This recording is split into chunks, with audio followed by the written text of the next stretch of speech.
Ready to move in premium triplex villas at Kollur APR Projects. సాధారణంగా మనం సినిమాలో చూసే సీన్లు అక్కడక్కడ తారసపడుతుంటాయి. కొన్ని సీన్ టు సీన్ అలాగే జరిగితే మరికొన్ని అంతకు మించి ఉంటాయి. ఇప్పుడు మనం తెలుసుకోబోయే ఘటన కూడా అటువంటిదే. ఓ నడి వయసు మహిళ హోటల్కు వెళ్లి గది కావాలని అడుగుతుంది. ఆమె వేషభాషలు చూసిన మేనేజర్ లేదు పో అని వెలగొడతాడు. అక్కడి నుంచి వెళ్లిన ఆ మహిళ ఓ గుడిలో నిద్రిస్తుంది. అందరూ పిచ్చిది అనుకుంటారు. కానీ రాత్రి వేళ ఆమె దగ్గర ఉన్న ఖరీదైన ఫోనును దొంగలు కొట్టేస్తారు. ఉదయం చూసుకున్న ఆమె వెంటనే సెల్ ఫోన్ స్టోర్ కి వెళ్లి మరో కొత్త ఖరీదైన ఫోన్ కొంటుంది. బ్యాగ్ నుంచి కట్టల కొద్దీ క్యాష్ తీసి బిల్లు కడుతుంది.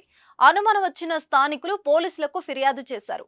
అదుపులోకి తీసుకున్న పోలీసులు అసలు విషయం తెలుసుకుని కంగు తింటారు. ఇది అచ్చం సినిమాలో ఉన్న సీన్ లాగే ఉన్న నిజం. ఏంటా స్టోరీ, ఎవరా మహిళ, ఇప్పుడు తెలుసుకుందాం.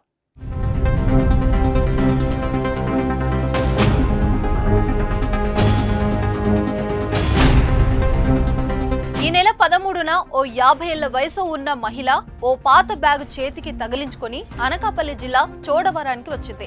రాత్రి సమయంలో స్థానికంగా ఉన్న ఓ లాడ్జికి వెళ్ళింది.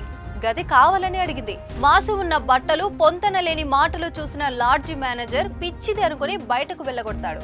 అక్కడి నుంచి వెళ్లిన ఆమె చోడవరంలోని గౌరీశ్వరాలయం దగ్గర నిద్రిస్తుంది. 14వ తేదీ ఉదయం తన బ్యాగ్ లోని ఖరీదైన ఫోన్ మాయమైన విషయాన్ని గమనిస్తుంది. అక్కడి స్థానికులకు విషయం చెబుతుంది. అయితే పోలీస్ కంప్లైంట్ లాంటివి ఏమీ ఇవ్వకుండా నేరుగా సెల్ ఫోన్ స్టోర్ కి వెళ్లి మరో ఖరీదైన స్మార్ట్ ఫోన్ కొని బ్యాగ్ నుంచి నోట్ల కట్టలు తీసి బిల్లు కడుతుంది. చూస్తే పిచ్చిదానిలా ఉంది.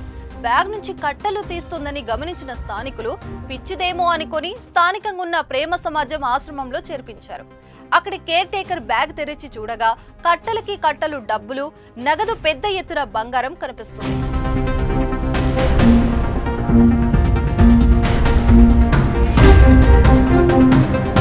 దీంతో భయపడిన ప్రేమ సమాజం మేనేజర్ పోలీసులకు సమాచారం ఇస్తాడు. రంగంలోకి దిగిన పోలీసులు ఆమె దగ్గర ఉన్న ఆధారంగా కృష్ణా జిల్లా గుడివాడ ఆర్టీసీ కాలనీకి చెందిన జాస్తి లీలా కుమారిగా గుర్తించారు. ఆమె దగ్గర ఉన్న 1,41,000 నగదు, 30 తులాల బంగారం, పలు ఏటీఎం కార్డులు, బ్యాంక్ పాస్ బుక్లు స్వాధీనం చేసుకున్నారు. బ్యాంకు ఖాతాలో పెద్ద మొత్తంలో నిల్వ ఉన్నట్టు గుర్తించారు. సిఐ శ్రీనివాస్ ఆధ్వర్యంలో పోలీస్ సిబ్బంది మరింత విచారణ చేయగా ఆమెకు మతిస్థిమితం సరిగా లేదని, అప్పుడప్పుడు తనని ఎవరో చంపాలని చూస్తున్నారని పెద్దగా కేకలు వేస్తుందని తెలుసుకున్నారు. అదే ప్రేమ సమాజం ఆశ్రమంలో ఉంచి వైద్య సేవలు అందిస్తున్నారు. లీలా కుమారి పూర్తి స్పృహలోకి వచ్చిన తర్వాత మరింత విచారణ చేసి కుటుంబ సభ్యులకు అప్పగిస్తామని పోలీసులు తెలిపారు. ఏది ఏమైనా లీలా కుమారి ఎపిసోడ్ సినిమా సీన్ మాదిరిగా రసవత్తరంగా ఉందని నెటిజన్లు కామెంట్ చేస్తున్నారు. మరి మీరేమనుకుంటున్నారో కామెంట్ చేయండి. సుమన్ టీవీలో మీ పర్సనల్ అండ్ బిజినెస్ ప్రమోషన్స్ కోసం కింది నెంబర్కి కాంటాక్ట్ చేయండి.